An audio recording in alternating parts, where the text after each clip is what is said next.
الحمد لله وكفى والسلام على عباده الذين اصطفى أما بعد. آسان کو اللہ تعالی نے اسلام کے شعائر میں سے قرار دیا. شعر کا لفظ جو ہے وہ بال کے لیے استعمال ہوتا ہے اور بال باریک ہوتا ہے. اسی سے اردو میں یہ لفظ شعور بنا ہے، کیونکہ عقل اور شعور میں فرق ہے. عقل تو ہر آدمی میں اپنے اپنے حصے کے مطابق ہوتی ہے، لیکن شعور کا مطلب یہ ہے کہ جو اپنے عقل کی بنا پر بالکل باریک باتوں کو بھی سمجھے. تو جس طرح بال باریک ہوتا ہے، اسی طرح چھوٹی چھوٹی باتوں کو سمجھنا یہ شعور کی علامت ہے. ایک آدمی کہتا ہے کہ بارش آ رہی ہے اور مسجد کے اندر چٹائیاں پڑی ہیں اور جب چاہیں گے اٹھا کر بچھا لیں گے، اور بات درست ہے. اور دوسرا کہتا ہے کہ مسجد کے اندر رکھنے کی بجائے آپ یہاں چھپر میں رکھ دیجئے تاکہ مسجد کے اندر رش ہوگا تو کوئی نہ آئے، اور فوری طور پر چٹائیاں یہاں سے اٹھا لیں. تو پہلے کی نسبت دوسرے آدمی نے شعور کی بات کہی کہ باریک بات کو سمجھ گیا. شعیرہ جو اب تو اس کا آٹا اتنا ملتا بھی نہیں اور لوگ کھاتے بھی نہیں، لیکن جو ایسی چیز ہے جس میں حضور صلی اللہ علیہ وسلم نے بتایا کہ شفا اللہ نے رکھی ہے. تو جو کا دلیا کھا لینا، جو کی روٹی بشرطے کہ طبیعت اسے ہضم کر سکے، یہ سب چیزیں اچھے کاموں میں سے ہیں. اور شاعر اسی سے لفظ بنا ہے کہ وہ چیز جسے دیکھ کر اللہ کی یاد آئے. اور شاعر اس معنی میں بھی ہے کہ جو چیز کسی چیز کی یاد دلائے. ہم دیکھتے ہیں کہ ایک عمارت بنی ہے اور وہ سینما ہے تو وہ سینما فلم کی یاد دلاتا ہے. اور ہم دیکھتے ہیں کہ ایک آدمی بیت اللہ کو دیکھتا ہے تو اسے اللہ کی یاد آتی ہے. تو یہ جو بڑی بڑی چیزیں خدا کی یاد دلاتی ہیں، حضرت شاہ ولی اللہ رحمۃ اللہ علیہ نے خاص طور پہ 4 چیزوں کا ذکر کیا ہے. بیت اللہ کا کہ اسے دیکھ کر اللہ یاد آتا ہے، قرآن کریم کا کہ اسے دیکھ کر خدا یاد آتا ہے، نماز کا کہ اسے دیکھ کر خدا یاد آتا ہے، اور آذان سن کے اللہ یاد آتا ہے. تو یہ آذان اللہ کے شعائر میں سے ہے، اللہ کی نشانیوں میں سے ہے. ایک آدمی مسجد کے قریب سے گزرتا ہے اور سگریٹ کو چھپا لیتا ہے، یہ مسجد اللہ کے شعائر میں سے ہے. ایک آدمی مسجد کے قریب سے گزرتا ہے اور چپ ہو جاتا ہے کہ میری آواز کی وجہ سے جو لوگ نماز پڑھ رہے ہیں ان کی نماز میں خلل نہ آئے، یہ اللہ کے شعائر یعنی اللہ کی نشانی کا احترام ہے، اور اللہ کہتا ہے وَمَن يُعَظِّمْ شَعَائِرَ اللَّهِ، اور جو ان چیزوں کی عزت کرے جنہیں دیکھ کر خدا یاد آتا ہے، میں یاد آتا ہوں، فَإِنَّهَا مِن تَقْوَى الْقُلُوبِ، تو اس بات کی دلیل ہے کہ اس شخص کے دل میں تقویٰ ہے۔ اس لیے بہت سے لوگ جن کی عملی زندگی بظاہر گناہگارانہ ہوتی ہے، وہ اللہ کے شعائر کی تعظیم کرتے ہیں۔ مولوی صاحب کی عزت کر دی، مسجد کی عزت ہو گئی، بیت اللہ کا احترام ہوا، اس قسم کی چیزیں یہ سب بتاتی ہیں کہ اس کا دل ایمان والا ہے اور اس کے دل میں اللہ کی بات کی قدر ہے۔ اسی لیے اللہ نے فرمایا لا تحلوا شعائر اللہ، اور لوگوں خبردار جو چیزیں دیکھ کر خدا یاد آتا ہے ان کا مذاق نہ اڑانا۔ وہ کون سی چیزیں ہیں؟ اللہ نے کہا آمین المسجد الحرام، جو لوگ احرام کی چادریں باندھ کے میرے گھر آتے ہیں انہیں برا نہ کہنا، حاجیوں۔ اور اللہ نے کہا وللکعبہ، اور کعبۃ اللہ جو ہے اس کو بھی یہ میرے شعائر میں سے ہے، اس کی بھی توہین نہیں کرنی، حتیٰ کہ اللہ نے فرمایا وللقلائد، اور قربانی کے جانور، اور قربانی کے جانوروں کے گلے میں جو پرانے زمانے میں جوتا لٹکا دیتے تھے تاکہ ڈاکو ان جانوروں کو نہ چھینے اور سمجھے کہ اللہ کے گھر لے جا رہا ہے، اللہ نے کہا اس جوتے کی بھی توہین نہیں کرتی۔ اللہ نے کہا وہ میری چیزیں۔ اب حکومت کی رٹ جسے کہتے ہیں یہ کیا ہوتی ہے؟ فوج ہے، آرمی ہے، جھنڈا ہے، نوٹ ہے، کرنسی ہے، یہ سب چیزیں بتاتی ہیں نا حکومت کی علامت ہیں۔ کوئی آدمی اگر ان کا احترام نہیں کرتا تو اس کا مطلب ہے وہ حکومت کو نہیں مانتا۔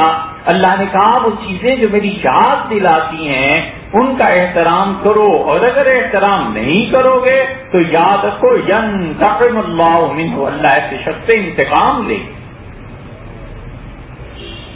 اسے صاف صاف بیان کر دیا کہ خبردار کبھی ایسی چیز کا مذاق نہ اڑاؤ جسے دیکھ کر میں یاد آتا ہوں، اور اللہ کے شعائر میں سے یہ آذان ہے۔ فقہا کہتے ہیں اگر پورے شہر والے اتفاق کر لیں کہ ہم آذان نہیں دیں گے اور نماز ضرور پڑھیں گے تو ان کے خلاف جنگ کرنی چاہیے۔ حکومت وقت کو چاہیے کہ انہیں جیل میں ڈالے یا ان کے خلاف لڑے، کیونکہ انہوں نے ایسی چیز کو چھوڑنے کا مصمم ارادہ کر لیا ہے سب نے مل کے، جو چیز اللہ کی یاد دلانے والی۔ بات لاؤڈ اسپیکر کے ہونے نہ ہونے کی نہیں ہے، بات یہ ہے کہ جو چیز اللہ کی یاد دلاتی ہے آخر سب کیوں طے کر لیں کہ ہم اس کو بٹا کے چھوڑیں۔ اور رسول اللہ صلی اللہ علیہ وسلم نے اس کی ترکیب بتائی۔ اور اس سے عبداللہ ابن سعید رضی اللہ عنہ جو خواب دیکھا، انہوں نے کہا اللہ کے رسول میں نے ایک آدمی کو دیکھا جو ایک دیوار پر کھڑا تھا اور اس نے سبز رنگ کے کپڑے پہنے ہوئے تھے، اور اس نے اپنی آذان کو شروع کیا اور اقامت کو، وہ جو آذان اور اقامت انہوں نے خواب میں دیکھی تھی حضور صلی اللہ علیہ وسلم نے اسی کو نافذ کیا، وہی حنفی فقہا نے دی ہے۔ اور آپ نے بتایا کہ جب آذان دو تو اللہ اکبر کہو۔ یہ مسئلہ یاد رکھنا چاہیے کہ آذان اور اقامت میں ہر حرف جو آخری ہے وہ ساکن ہے، یہ نہیں پڑھا جا سکتا اللہ اکبر و اللہ اکبر، نہیں پڑھا جائے گا، وہ پڑھا جائے گا اللہ اکبر، رے جو ہے را ساکن ہو گئی نا، اور اس کے فوراً بعد اللہ اکبر دوسرا جملہ، اللہ اکبر اللہ اکبر، حی علی الفلاح حی علی الفلاح۔ اس لیے بعض لوگ پڑھتے ہیں قد قامت الصلاۃ قد قامت الصلاۃ، یہ بھی غلط ہے۔ آذان اور اقامت کا جملہ جب پورا ہوگا تو آخری حرف ہمیشہ ساکن ہوگا. حضور صلی اللہ علیہ وسلم نے ایسے ہی سکھایا تھا اور امت اسی پہ عمل کرتی آ رہی ہے. آذان کا طریقہ یہ ہے کہ آدمی آذان دے کھڑے ہو کے بغیر کسی وجہ کے بیٹھ کے آذان دینا مکروہ ہے، پسندیدہ چیز نہیں ہے. اور آذان اور اقامت میں فرق رکھے.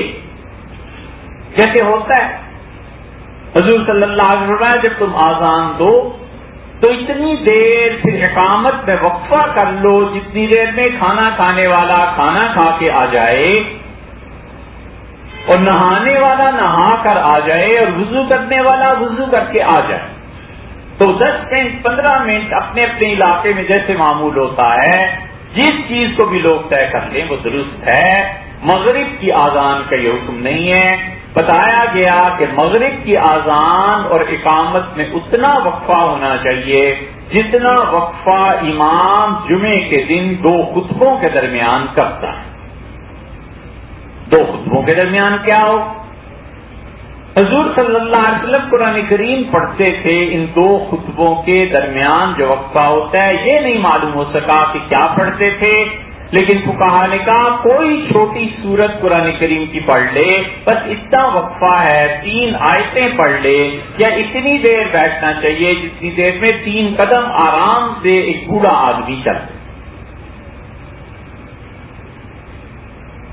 تو آذان اور اقامت جو مغرب کی ہے اس میں اتنا وقفہ ہے. باقی ساری نمازوں میں اتنا وقفہ ہونا چاہیے. آپ نے فرمایا جس میں ضروری کام کرنے والا اپنی ضرورت کے مطابق کام کر کے آ جائے. اور رسول اللہ صلی اللہ علیہ وسلم نے تلقین کی کہ لوگ آذان دیں اور آپ نے کہا اللہ اکبر اللہ اکبر، اور اس کے بعد اتنا ٹھہر جاؤ کہ جن لوگوں نے اس کو سنا ہے وہ خود کہہ سکیں اللہ اکبر اللہ اکبر. یہ ایک جملہ ہے، دونوں اللہ اکبر ملا. پھر فرمایا دوسری مرتبہ وہ کہے گا اللہ اکبر اللہ اکبر. یہ 2 جملے ہو گئے آذان. پھر تیسرا جملہ پھر کہتا ہے دوسرے کے بعد، حتیٰ کہ سننے والا اللہ اکبر کہہ دے. اور پھر تیسرا جملہ اشہد ان لا الہ الا اللہ. اور رسول اللہ صلی اللہ علیہ وسلم حکم دیتے تھے کہ آذان دینے والا اپنے دونوں کانوں پر ہاتھ رکھے تاکہ اس کی آواز بلند ہو. ہمارے زمانے میں باوجود اسپیکر کے آ جانے کے بہتر یہی ہے کہ آدمی ایک ہاتھ یا دونوں ہاتھ اپنے کانوں پہ رکھے تاکہ وہ جو سنت ہے وہ طریقہ امت میں ختم نہ ہو جائے. ایک ہاتھ کی بھی روایت آئی ہے کہ کان پہ رکھے اور دونوں ہاتھوں کی بھی روایات آئی ہیں. یہ بھی جائز ہے کہ وہ انگلی سے کان کو بند کر لے، اور بہتر یہ ہے کہ ہاتھ رکھ لے پورے کا پورا کان پہ تاکہ اسے آواز بلند کرنے میں آسانی ہو اور اس پہ نفسیاتی طور پر اثر. لیکن بچے کے کان میں آذان دی جائے تو اس میں اس چیز کو ثابت کر دیا. حضور صلی اللہ علیہ وسلم کو بتایا گیا کہ ان کے یہاں نواسے کی پیدائش ہوئی ہے اور سیدنا حسن رضی اللہ عنہ کی، تو آپ نے شریف لائے اور آپ نے حسن رضی اللہ عنہ کو دونوں ہاتھوں پہ اٹھایا اور قبلہ رخ ہو گئے. اور پھر حسن رضی اللہ عنہ کہتے تھے کہ مجھے میرے والد نے بتایا کہ انہوں نے تمہارے کان میں دائیں کان میں آذان دی اور بائیں کان میں اقامت کہی. کب کہیں 7ویں دن تک. بعض فقہا نے لکھا ہے کہ بچے کی پیدائش کے بعد نہلا دھلا کے اسی وقت آذان دے دینی چاہیے، اور بعض نے کہا ہے کہ 7ویں دن تک اجازت سب میں ہے. لیکن طریقہ یہ ہے کہ انسان بچے کو ہاتھوں میں لے اور بچے کا اور اپنا دونوں کا چہرہ قبلے کی طرف ہو اور اس کے دائیں کان کی طرف آہستہ آہستہ آذان دے. آواز بلند نہیں کرنی چاہیے، کانوں پہ ہاتھ نہیں رکھنے چاہیے. یہ سب سنتیں اس وقت ہیں جب نماز کے لیے بلایا جائے گا تاکہ بچہ یہ آواز سنے. اور اس کے 2 فائدے لکھے ہیں. ایک تو یہ کہ اس کی روح میں اللہ کی طلب، اللہ کی آواز، اللہ کا نام پہنچے اور اس کی روح آشنا ہو جائے کہ یہ اللہ کی طرف سے ہے. اسی لیے سیدنا عثمان رضی اللہ عنہ اپنی اولاد کو، بچے اور بچیاں جب پیدا ہوتے تھے تو بلاتے تھے، منگاتے تھے، اس سے سونگتے تھے. اور رسول اللہ صلی اللہ علیہ وسلم کو صحابہ کرام رضی اللہ عنہ کبھی کبھی سونگتے تھے. سیدنا عثمان رضی اللہ عنہ سے پوچھا گیا تو انہوں نے کہا اس لیے کہ میری اولاد کی خوشبو میری روح میں رچ جائے، اور جب میرے بچوں کو کوئی تکلیف پہنچے تو میری روح اس تکلیف کا احساس کرے اور میں ان کے لیے اللہ سے دعا ہوں. یہ بات اگر سائنس ثابت کر دے تو ٹھیک ہے، لیکن چونکہ آئیے آپ بدعت کی کتابوں میں اس سے ذرا دشوار ہو جاتا ہے ماننا. نبی کریم صلی اللہ علیہ وسلم نے کان میں اقامت کہی ان کے بائیں کان میں، اور دائیں کان میں آذان کہی، اور شریعت کا یہی حکم ہے کہ اس طرح آذان اور اقامت کہی جائے بچوں کا. ایک فائدہ تو یہ ہے، اور دوسرا فائدہ یہ ہے کہ روایات میں آتا ہے حضور صلی اللہ علیہ وسلم نے فرمایا ایسے کر لینا اور امید ہے کہ تمہارا بچہ مرگی سے محفوظ رہے. اب مرگی سے محفوظ رہنے کی اور 20 چیزیں، ایک چیز کا یہ بھی اضافہ فرما دیا کہ ایک طریقہ یہ بھی ہے. تو اس لیے آذان اور اقامت بچے کے لیے سکھائی جاتی ہے کہ بچے کی روح اللہ کی یاد. اسی لیے اللہ نے پہلے دن سے کہا تھا لست بربکم، اللہ نے کہا ہم نے آدم علیہ السلام کی پیٹھ سے ان کی ساری اولاد کو نکالا، اور قیامت تک آنے والے بچے کی روح کو حاضر اللہ نے کیا. اور اللہ نے کہا لوگو لست بربکم، کیا میں تمہارا پروردگار نہیں ہوں؟ قالوا بلا، انہوں نے کہا پروردگار کیوں نہیں، تو ہمارا رب ہے. اللہ نے کہا میں نے لوگوں تم سے اس لیے یہ وعدہ لیا تھا کہ کل کو جا کر دنیا میں یہ نہ کہنے لگ جانا کہ اللہ ہے ہی نہیں.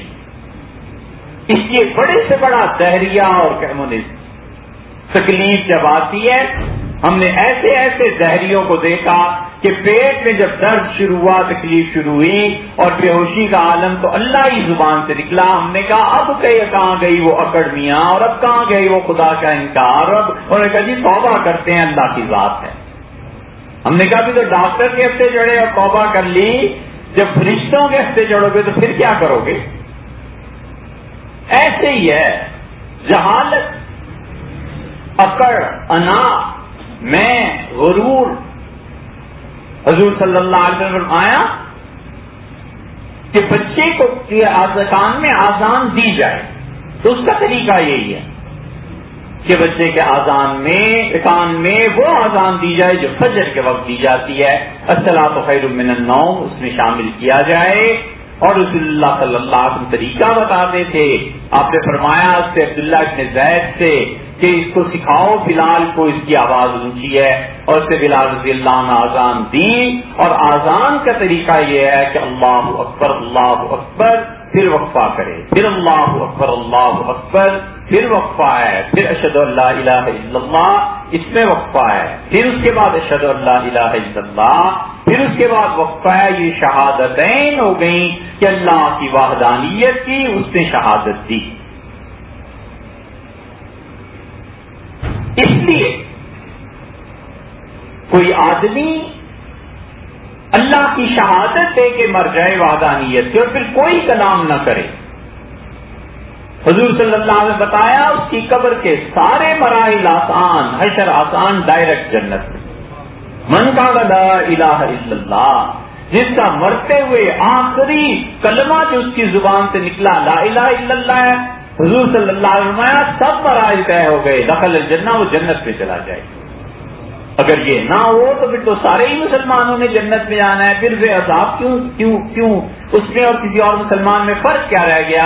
تو بتایا فرق یہ ہے کہ دوسرے مسلمان ان کو ممکن ہے کسی چیز پہ پکڑو، یہ آدمی جو لا الہ الا اللہ کہتا ہے اور وہ عورت جو بچے کی پیدائش کے عمل میں مر جاتی ہے، یا وہ عورت جس کی شادی نہیں ہو سکی اور اس سے ساری زندگی صبر کر کے گزار دیا، بہت 14-15 افراد ہیں جن کے متعلق رسول اللہ صلی اللہ علیہ وسلم بتایا ان پہ کوئی قبر کا عذاب اور سوال و جواب نہیں. کبھی انشاءاللہ بیان کروں. اس لیے پھر وہ رسول اللہ صلی اللہ علیہ وسلم کی رسالت کی گواہی دے، اشہد ان محمد رسول اللہ، اشہد ان محمد رسول اللہ 2 مرتبہ، اور پھر وہ حی علی الصلاۃ کہے کہ لوگوں آؤ نماز کی طرف، اور حی علی الفلاح 2 مرتبہ، لوگوں آؤ فلاح کی طرف، کامیابی کی طرف۔ اللہ کا یہ قاصد بلاتا ہے کہ لوگوں آؤ، اللہ بلا رہا ہے۔ اور فجر کی اذان اس نے بتایا کہ الصلاۃ خیر من النوم کا اضافہ کیا جائے، اور جو لوگ یہ کہتے ہیں کہ سیدنا عمر رضی اللہ عنہ نے اضافہ فرمایا تھا، غلط کہتے ہیں۔ سیدنا عمر رضی اللہ عنہ کیا کسی کی مجال نہیں کہ کتاب و سنت پہ وہ براہ راست ترمیم کر سکے کہ کوئی اضافہ کر سکے۔ حضور صلی اللہ علیہ وسلم اپنے پاس سے کوئی حکم نہیں دے سکتے تھے، اللہ کی وحی آتی تھی، ایک دم سے آتی تھی، پہلے آ جاتی تھی، بعد میں آ جاتی تھی، تصویب ہو جاتی تھی، تصدیق ہو جاتی تھی، بڑے مراحل ہیں۔ لیکن سیدنا عمر رضی اللہ عنہ کیسے شریعت میں اضافہ کر سکتے ہیں؟ یہ حق صرف اللہ کا ہے کہ اپنے بندوں کو بتائے کہ کیا کرنا ہے اور کیا نہیں کرنا، اور رسول اس پیغام کو لوگوں کو پہنچانے کے لیے اور رسول کا اسوہ اور سیرت عملاً بتانے کے لیے ہوتی ہے۔ خود نبی کریم صلی اللہ علیہ وسلم آرام فرما رہے تھے، سیدنا بلال رضی اللہ عنہ آئے اور انہوں نے ہلکی سی دستک دی۔ صحابہ رضی اللہ عنہ کہتے ہیں حضور صلی اللہ علیہ وسلم کے دروازے پہ ناخن سے دستک دیتے تھے کہ ممکن ہے وحی آ رہی ہو، ممکن ہے کسی اہم کام میں مصروف ہوں، ہماری وجہ سے زحمت نہ ہو۔ تو رسول اللہ صلی اللہ علیہ وسلم سو رہے تھے، یعنی آہستہ سے کہا کہ الصلاۃ خیر من النوم یا رسول اللہ کے رسول، نیند سے نماز اچھی ہے۔ پھر میں نے دوبارہ کہا، پھر رسول اللہ صلی اللہ علیہ وسلم میری آواز سے اٹھے اور آپ نے فرمایا بلال کیا اچھا جملہ ہے، اگر تم اسے فجر میں شامل کر لو، تو مجھے سکھایا کہ تم نے فجر میں ایسے کہیں۔ اس لیے جو لوگ کہتے ہیں کہ سیدنا عمر رضی اللہ عنہ نے اضافہ کیا ہے، یہ بات درست نہیں ہے بھائی۔ سیدنا عمر رضی اللہ عنہ کیسے اضافہ کرتے؟ تو اس لیے حی علی الصلاح، حی علی الفلاح، اور پھر اس کے بعد اللہ اکبر اس سے بھی رکنا ہے، اور پھر لا الہ الا اللہ، یہاں پہ اذان مکمل ہوتی ہے۔ آئندہ تو بات کریں گے شبلی کے، 100 سال پورے ہو جائیں گے شبلی کے انتقال کو، آپ سے عرض کریں گے کہ کیوں آپ سے بات کرنا ہے، پھر اس کے بعد انشاءاللہ اقامت کی